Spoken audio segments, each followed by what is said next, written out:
It's time to learn more about the states and transitions that drive the creation of workflow using Workflow Builder in Nextworld's Developer Studio. In this video, you will learn about workflow states and state types, workflow transitions and how they function, transition triggers, workflow types, conditional transitions, post-transition logic blocks, and finally, workflow orchestration. Workflow states and state types. As a reminder, records transition through different states such as draft, ready to invoice, invoiced, or paid. Each state represents a point in the process where logic or security can be applied. States are defined as part of each workflow. State types define the role a state plays within a workflow, how it behaves, and how it's used while a record is in that state. Multiple states can share the same state type. For example, open and ready to invoice might both use an active state type. How do states and state types work together? Together, a workflow state and its state type define where a record sits in its lifecycle.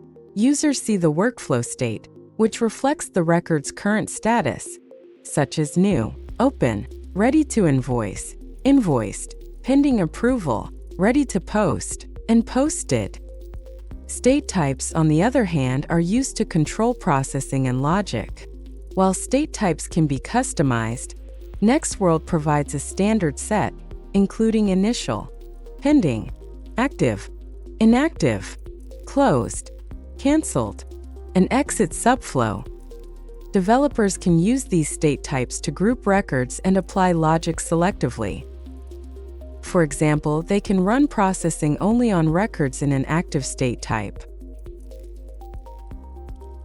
Developers can repeat workflow states and state types across multiple transitions, providing flexibility and advanced processing capabilities.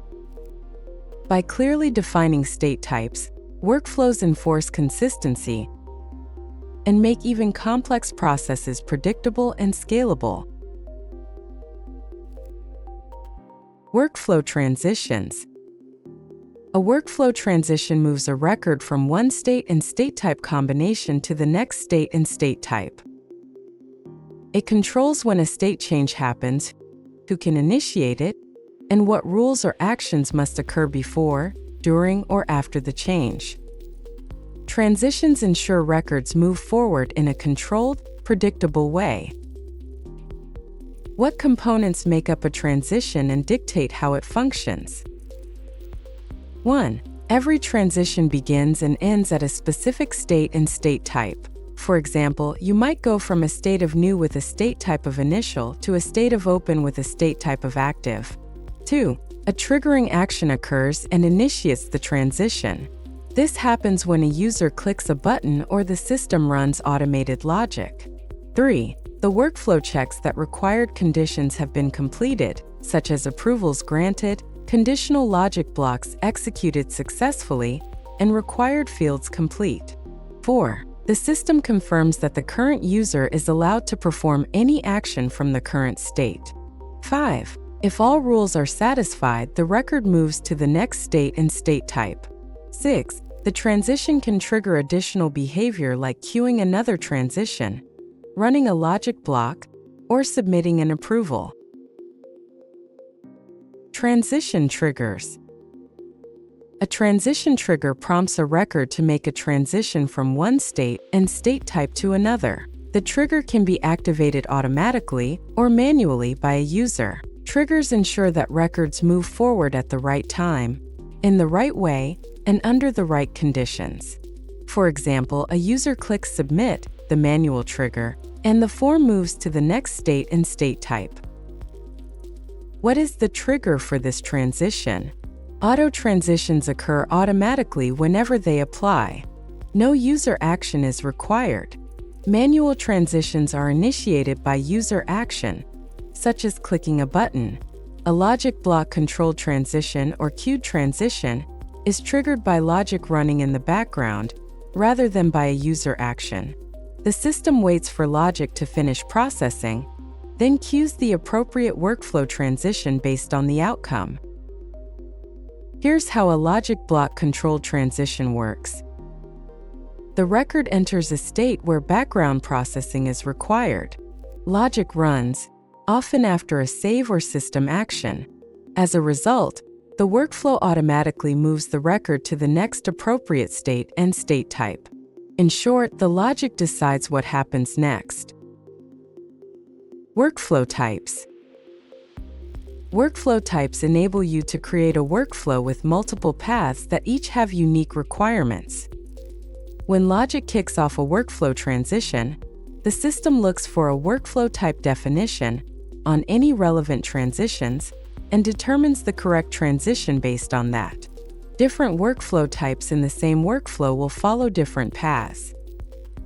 For example, the sales orders application includes two workflow types, quote and credit. If a user is moving through a quote-type sales order, the workflow can transition from open to quote won or quote lost. If the user is moving through a credit-type sales order, the workflow transitions from open to invoiced. Alternatively, both quote and credit-type sales orders could both move from open to invoiced, but could run different post-run logic at the end depending on the workflow type. Conditional transitions. A conditional transition moves a record only when defined criteria are met. The workflow evaluates conditions and determines whether a transition can occur and which path the record should follow.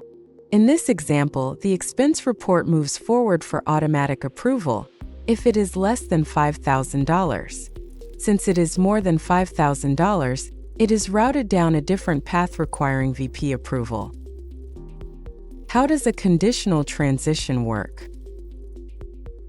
A conditional transition can route a record down different paths based on conditions.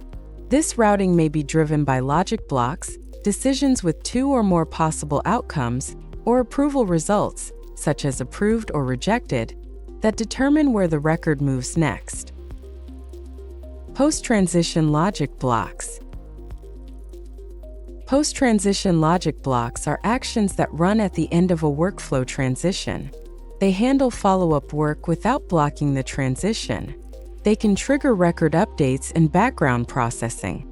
In addition, they can queue additional logic block transitions to automate business processes. Workflow orchestration. When two related tables are configured to orchestrate with one another, a workflow transition in one table can automatically trigger a corresponding transition in another table.